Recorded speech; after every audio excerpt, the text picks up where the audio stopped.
Hello दोस्तों, मैं अभिषेक और आप देख रहे हैं हमारा यूट्यूब चैनल अभिषेक पाठशाला। दोस्तों, जैसा कि आप जानते हैं कि आप हमारे साथ यहाँ पर पढ़ते हैं इंटरमीडिएट की मैथमेटिक्स बिल्कुल ही सरल तरीके से। तो बच्चों, आज की क्लास में हम क्लियर करेंगे एक्सरसाइज 9.3 के शेष क्वेश्चनों के बारे में, जो कि परवलय तथा दीर्घवृत्त पर आधारित अवकल समीकरण के कुछ प्रश्न हैं। तो देख लेते हैं। अभी तक हमने पढ़ा है कि किस प्रकार से अवकल समीकरण में कोटियाँ तथा घातें निकाली जाती हैं और किस प्रकार से पता किया जाता है कि समीकरण का विशिष्ट और व्यापक हल क्या है। अब हम जानेंगे कुछ ऐसे परवलय या कुछ ऐसे वक्रों की जानकारियां जिनके अंतर्गत अवकल समीकरण द्वारा उन्हें कैसे हल किया जाएगा। जैसा कि क्वेश्चन 8 दिया गया है, कह रहा है ऐसे दीर्घवृत्तों के कुल का अवकल समीकरण ज्ञात कीजिए जिनकी नाभियां y अक्ष पर हैं और जिनका केंद्र मूल बिंदु पर है। तो एक ऐसा आपका दीर्घवृत्त है जिसकी नाभियां y अक्ष पर हैं और केंद्र मूल बिंदु पर। तो ये डिस्टेंस आपकी a हो जाएगी, ये डिस्टेंस b हो जाएगी। इसे मूल पॉइंट मान लेते हैं। ये y dash x dash y dash. तो यहाँ पर दीर्घवृत्त का समीकरण क्या होगा, सबसे पहले लिखेंगे। दीर्घवृत्त का समीकरण होता है x square upon B square plus Y square upon A square equal to 1। X square upon A square plus Y square upon B square equal to 1 होता है, क्योंकि यहाँ पर आपने इस फलन को आपने a माना है जो y के साथ में, इसलिए वाई स्क्वायर अपॉन ए स्क्वायर लिख देंगे। यदि हम एक्स स्क्वायर अपॉन ए square plus Y square upon B square लगाएंगे फिर भी सॉल्व हो जाएगा सवाल। इस फलन का क्या करेंगे, x के सापेक्ष अवकलन करेंगे। इसका होगा 2x upon B square 2y upon A square into y dash equal to 0। ये होगा x upon B square plus Y dash upon A square equal to 0। ये एक पहली क्वेश्चन होगी। अब क्या करेंगे, इसी फलन का पुनः अवकलन करेंगे। पुनः x के सापेक्ष अवकलन करने पर तो पुनः अवकलन इसका होगा 1 बाई बी स्क्वायर प्लस यहाँ पर 1 बाई ए स्क्वायर बाहर होगा और इसके बाद वाई डैश का में फॉर्मूला अप्लाई करेंगे, फर्स्ट इंटू सेकेंड वाला। तो क्या होगा, ये होगा फर्स्ट इंटू सेकेंड का अवकलन, तो वाई डैश का वाई डबल डैश होगा plus second y dash into first का अवकलन वाई का वाई डैश होगा, तो वाई डैश का स्क्वायर हो जाएगा इक्वल टू 0। यहाँ पर निकालेंगे 1 upon B square equal to minus 1 upon A square into Y double dash plus Y dash का स्क्वायर। ये 1 अपॉन बी स्क्वायर की वैल्यू होगी।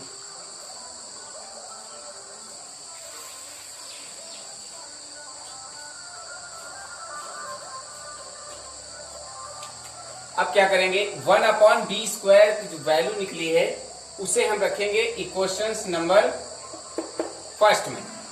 1 अपॉन बी स्क्वायर का जो मान है, 1 अपॉन बी स्क्वायर का मान समीकरण 1 में रखने पर, समीकरण 1 है x upon B square plus Y dash upon A square equal to 0। तो 1 अपॉन बी स्क्वायर की वैल्यू लगा देंगे, x माइनस लगा हुआ है Y double dash plus Y dash का square upon A square plus Y dash upon A square equal to 0। यहाँ पर ए स्क्वायर एलसीएम होगा, ये होगा minus x Y double dash minus x Y dash का square plus Y dash equal to 0। इधर गुणा होगी तो ये बचेगा minus x Y double dash minus x Y dash का square plus Y dash equal to 0। यहाँ पर माइनस कॉमन लेंगे तो ये बचेगा X Y double dash plus X Y dash का square minus Y dash equal to 0। ये इस अवकल का, इस दीर्घवृत्त का अवकल समीकरण होगा। अब बात कर लेते हैं 9 नंबर की। दिया है ऐसे अपनी परवलयों के कुल का अवकल समीकरण ज्ञात कीजिए जिनकी नाभियां x अक्ष पर हैं तथा केंद्र मूल बिंदु पर। तो जब किसी परवलय की नाभियां x अक्ष हों तथा उसका केंद्र मूल बिंदु पर हो तो उस अति परवलय का समीकरण क्या होता है, लिखेंगे। जब अति परवलय की नाभियां x अक्ष तथा केंद्र मूल बिंदु पर हो तो उसका समीकरण होता है x square upon A square minus y square upon B square equal to 1। इसका x के सापेक्ष अवकलन करेंगे इस समीकरण का, ये होगा 2x upon A square minus 2y y dash upon B square equal to 0। दो कॉमन ले लेंगे, बचेगा x square upon A square minus Y dash upon B square equal to 0। ठीक है, ये एक इक्वेशन बन जाएगी। अब इस समीकरण का पुनः अवकलन करेंगे। जब पुनः अवकलन करेंगे तो इसका होगा 1 अपॉन ए स्क्वायर माइनस इसका होगा 1 अपॉन बी स्क्वायर। इसका अवकलन करेंगे, ये होगा फर्स्ट इंटू सेकेंड का अवकलन प्लस सेकेंड फलन इंटू फर्स्ट का अवकलन। वाई का वाई डैश होगा तो ये वाई डैश का स्क्वायर हो जाएगा। ठीक है, यहाँ पर 1 बाई ए स्क्वायर की वैल्यू निकालेंगे तो ये होगा 1 by b square into Y double dash plus Y dash का स्क्वायर, ये बन जाएगा। अब 1 अपॉन ए स्क्वायर का मान समीकरण 1 में रख देंगे। लिखेंगे 1 अपॉन ए स्क्वायर का मान समीकरण 1 में रखने पर, समीकरण 1 है x upon A square minus Y dash upon B square equal to 0। तो वैल्यू लगा देंगे x upon B square into Y double dash plus Y dash का square minus Y dash equal to 0। B square LCM होगा, यहाँ पर बचेगा X Y double dash plus X Y dash का square minus Y dash equal to 0। इसकी 0 से multiply कराएंगे 0 हो जाएगा। ये अभीष्ट आंसर होगा X Y double dash plus X Y dash का square minus Y dash equal to 0। ये इस अतिपरवलय का अवकल समीकरण होगा। 10th नंबर में कहा जा रहा है ऐसे वृत्तों के कुल का अवकल समीकरण ज्ञात कीजिए जिनका केंद्र वाई अक्ष पर है और त्रिज्या 3 का है। तो वृत्त की त्रिज्या है 3, त्रिज्या को लिखेंगे a से, a बराबर 3 है, और जो उसका केंद्र है वृत्त का वो है वाई अक्ष पर। तो वृत्त का समीकरण क्या होगा? देखिए वृत्त का समीकरण होगा x square plus Y minus B का square equal to A square. ये होगा वृत्त का समीकरण होता है एक्स माइनस ए का whole square plus Y minus B का whole square equal to A square. यहाँ पर चूंकि वृत्त का जो केंद्र है वो वाई एच पर है, तो वाई एच पर जब है तो एक्स की वैल्यू 0 होगी, जो एक्स के साथ में फलन ए होगा वो 0 होगा, इसलिए यहाँ पे नहीं लिखा गया। ठीक है, इसे लिखेंगे एक्स का square plus Y minus B का स्क्वायर बराबर 3 का स्क्वायर, एक्स का square plus Y minus B का होल स्क्वायर इक्वल टू 9। ये आपकी इक्वेशंस होगी। इसका करेंगे एक्स के सापेक्ष अवकलन। एक्स के सापेक्ष अवकलन करेंगे तो ये होगा 2x plus 2y minus b into y dash equal to 0। ठीक है, यहाँ पे दो कॉमन ले लेंगे, ये बचेगा x plus Y minus b into y dash equal to 0। इसमें y माइनस बी की वैल्यू निकालेंगे, y minus b into y dash equal to minus x, y minus B equal to minus x upon y dash होगा, ये y minus b की value होगी। अब इस y minus b की value को हम समीकरण 1 में रखेंगे।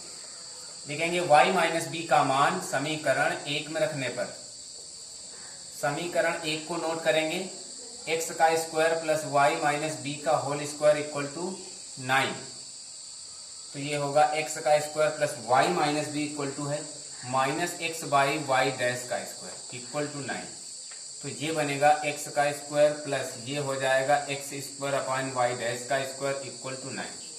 मल्टीप्लाई करा देंगे इधर, ये होगा x का स्क्वायर वाई डैश का square plus x square equal to 9 y dash का स्क्वायर।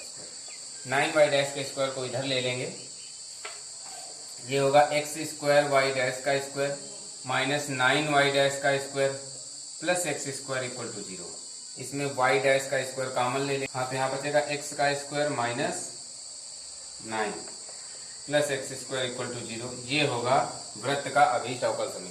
बात कर लेते हैं 11 नंबर की। दिया गया है निम्न समीकरण में से किस अवकल समीकरण का व्यापक हल ये ऑब्जेक्टिव टाइप है। तो देखिए इसे सॉल्व करेंगे। समीकरण दिया है y equal to c1 e की x प्लस c2 e की माइनस x। यहाँ पर इसका x के सापेक्ष अवकलन होगा, ये होगा dy बाई dx, इसका अवकलन होगा c1 e की x प्लस c2 e की माइनस x का होगा माइनस e की माइनस x। तो ये बनेगा c1 e की x माइनस c2 e की माइनस x, ये अवकलन हो जाएगा। इसका पुनः अवकलन जब करेंगे तो ये होगा d square Y upon D x square equal to, इसका होगा c1 e की x और ये माइनस फिर से इसमें ऐड हो जाएगा, तो ये हो जाएगा c2 e की x। इसे लिखेंगे d square Y upon D x square equal to, ये होगा c1 e की x प्लस c2 e की x, ये लिखा हुआ है, ये बराबर है y के, तो यहाँ पर लिख देंगे y। इसे लिखेंगे d square Y upon D x square y को इधर लाएंगे बराबर 0। ये आपका क्लियर आंसर होगा, इसको मैच करा देंगे तो देखेंगे बी वाला विकल्प आपका क्लियर है। इस एक्सरसाइज की लास्ट क्वेश्चन की बात कर लेते हैं। दिया निम्न समीकरणों में से किस समीकरण का एक विशिष्ट हल y इक्वल टू एक्स है। तो देखिए विशिष्ट हल आपका दिया गया है y इक्वल टू एक्स, इसका अवकलन करेंगे तो इसका होगा dy बाई डी एक्स, इसका हो जाएगा 1। ठीक है, dy by D x equal to 1 होगा, एक इक्वेशन बनेगी। जब हम इसका पुनः अवकलन करेंगे तो इसका होगा d square Y upon D x square equal to 0।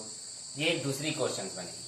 अब क्या करते हैं देख लेते हैं। अब यहाँ पर जो ये ऑब्जेक्टिव टाइप्स दिए गए हैं, ये d Y by D x d square y by D x square की वैल्यू इसमें पुट करेंगे। यदि दोनों पक्ष बराबर आते हैं तो वो दिया गया हल इस अवकल समीकरण का विशिष्ट हल होगा। ठीक है, तो देख लेते हैं, इसमें ट्राई करते हैं। तो ये जो सी वाला हम ए वाले में रखेंगे, दोनों पक्ष बराबर नहीं आएंगे। बी वाले फलन में मान रखेंगे D Y by D X और D square Y D X के, तो बराबर नहीं आएंगे। सी वाले फलन में यदि हम मान रख देते हैं, सी वाला फलन नोट कर लिया जाता है, D square Y upon D x square minus X square D Y by D X plus X Y equal to 0। Put कर देंगे इसमें मान, D square Y upon D x square की value 0 minus X square D Y by D X की value 1 plus X into Y की value है X equal to 0। ये होगा minus X square plus x square equal to 0। ये आ जाएगा 0 बराबर 0, यानी बायां पक्ष इसमें दाएं पक्ष के बराबर होगा, इसलिए y बराबर x सी वाले विकल्प का विशिष्ट हल है। ठीक है दोस्तों, कैसी लगी क्लास आज की हमें कमेंट करके जरूर बताइएगा। यदि मेरे क्वेश्चन आपको सभी परफेक्टली समझ में आए हैं तो मेरे चैनल को लाइक सब्सक्राइब और अपने उन मित्रों के पास जरूर शेयर कीजिएगा जो मैथमेटिक्स में काफ़ी कमजोर हैं और जिन्हें मैथमेटिक्स को हल करने में बहुत डर लगता है। उनसे बताइए कि वो हमारे चैनल पर रेगुलर विजिट करें और पाएँ कि किस प्रकार से एक आसान तरीके से प्रश्नों को हल किया जाता है। Thank you.